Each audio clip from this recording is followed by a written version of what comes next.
la team Young Thug ici. Franchement, je dois dire toute cette histoire entre Young Thug et Gunna, les histoires de snitch et tout. Vous savez, vous, genre, vous avez lu des histoires de Secret Story il y a quelques temps et tout.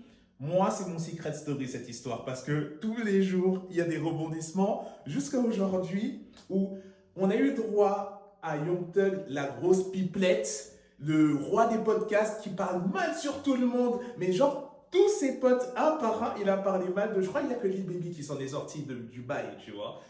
Et c'est trop drôle en fait de voir du coup, déjà, tous tes potes, en fait, toutes les choses que tu étais censé garder pour toi, qui étaient des conversations privées, maintenant tous tes potes le savent. Et forcément, à ce moment-là, on te voit bizarre déjà, tu vois. Donc, Young Thug, déjà, qui a un problème parce qu'il passe du mec qui est sorti de prison en mode waouh, dinguerie, il a balancé personne, il s'en est sorti, c'est un héros et tout.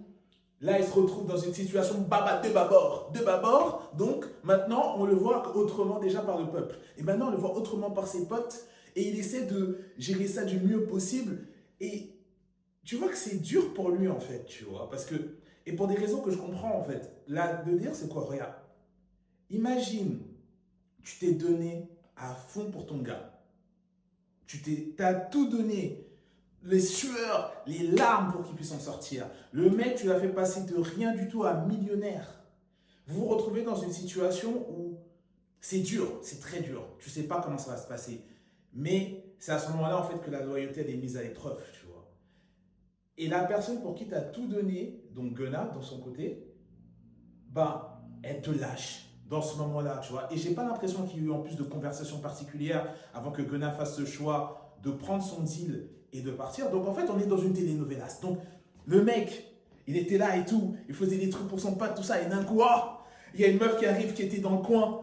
Et Gunna, il se dit, mais non, moi, il faut que j'aille voir ma go. Mais lui, il se dit de son côté, oui, mais ton gars, celui qui a tout fait pour toi, c'est lui qui a tout fait pour toi, mon gars. Toi, tu peux pas le lâcher. Ah, ouais, mais cette go, elle a des grosses fesses. Ah, parce que, je suis désolé, la première chose que tu vois quand il a pris son plea deal, en plus, pour moi, c'est trop une image de super vilain. Première vidéo que tu vois de Gunna quand il sort de son plea deal, tu le vois sortir, tu le vois attraper une meuf, tu la vois la choper par ses fesses, et après il rentre dans une putain de voiture et il se barre. C'est une image, il était habillé en noir en plus, une image de super vilain de ouf.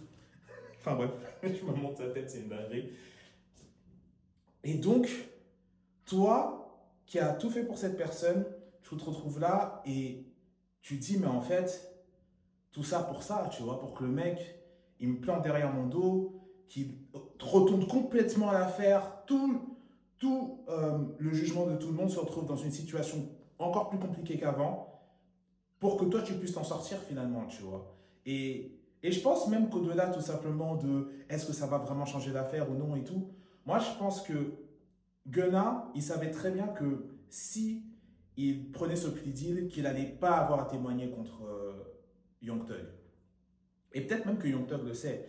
Mais le délire, en fait, je pense que ça va au-delà de ça. C'est que tu as permis qu'il y ait 0,00001% de chance à ce que tu aies un jour à pointer du doigt ton gars et à dire c'est un chef de gang.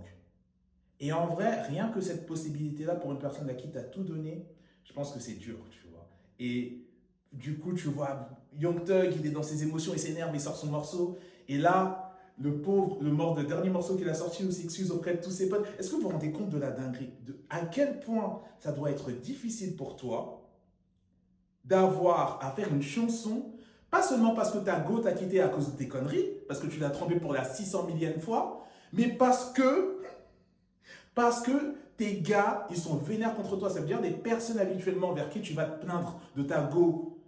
Parce que toi, tu l'as trompée et qu'elle t'a quitté. Et tu dis, vas-y, de toute façon, c'est une vieille meuf. Puis tu la rappelles derrière et tu dis, sorry, I won't mess up again. Mais même ces gars-là, tu peux même pas leur parler. Tu vous rendez compte? Je sais pas, Young Thug, il a quand même dit dans sa chanson, ouais, Lil Baby répond. Franchement, tu réponds plus à mes appels. Réponds, s'il te plaît, mon gars et tout. Je sais pas, vous vous rendez compte à quel point, en tant qu'homme, en tant que pote, tu dois être désespéré pour pouvoir faire une chanson, pour chanter à tes autres potes. Ouais, je suis désolé. Et mon gars, les bébés, s'il te plaît, je t'appelle, tu réponds pas au téléphone, s'il te plaît. Vous vous rendez compte de la dinguerie?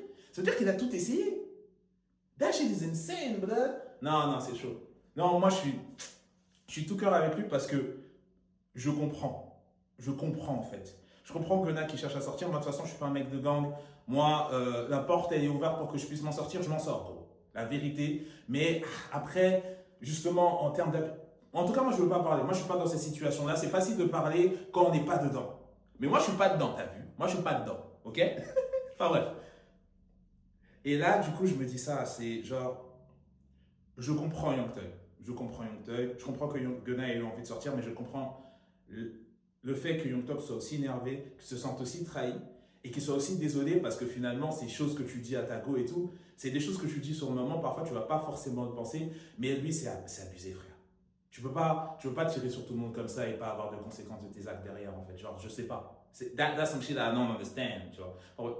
C'est une vidéo beaucoup trop longue pour ces bêtises, mais je vous jure, je suis beaucoup trop impliqué dedans parce que ça implique de la fratrie. Et moi, tout ce qui est lié à la fratrie dans les œuvres, je suis toujours dedans. C'est pour ça que j'aime autant les animés de sport. Les animés de sport, j'adore ça parce que c'est la fratrie. C'est des gens, en fait, qui donnent tout pour leurs prochains, pour les personnes avec qui ils sont, en fait. Genre, dès qu'il y a un mec, des trucs qui peuvent me faire pleurer, c'est genre, quand tu connais, il y a une personne de troisième année, c'est sa dernière année pour qu'il puisse passer une épreuve et tout, pour qu'il puisse participer genre à un tournoi, et soit il perd, soit il se blesse, du coup il peut pas. Et tu vois tout le monde est en mode, ah dinguerie, putain, en plus il est trop chaud là-bas, c'est tout, enfin bref. Alors que le mec, sa carrière elle continue, ça, il s'est blessé pendant un an, c'est bon, il va aller à l'université, c'est un bon joueur, tu sais qu'il a un avenir, tu vois. Enfin bref, je me perds, je suis désolé. Euh, tout ça pour dire que je suis Team Young Thug, I understand that nigga, I understand him. Et je pense qu'au fond de vous, si vous vous mettez à sa place et que vous comprenez vraiment le côté fraternel, au-delà du côté est-ce que vraiment ça aurait pu avoir des conséquences sur son plea deal ou pas, le côté fraternel, je pense que c'est quelque chose qui peut être compréhensible parce que jamais de la vie, en fait, en principe, tu déciderais de mettre en danger quelqu'un que tu aimes autant, tu vois. Même s'il y a 0,0001% de chance, tu essaieras de ne pas le faire, tu vois. Maintenant, enfin bref, comme j'ai dit, je ne suis pas un gangster shit. Peut-être que j'aurais fait la même chose, j'en sais rien. J'ai pas l'impression, mais peut-être. Mais je ne suis pas dedans. Voilà.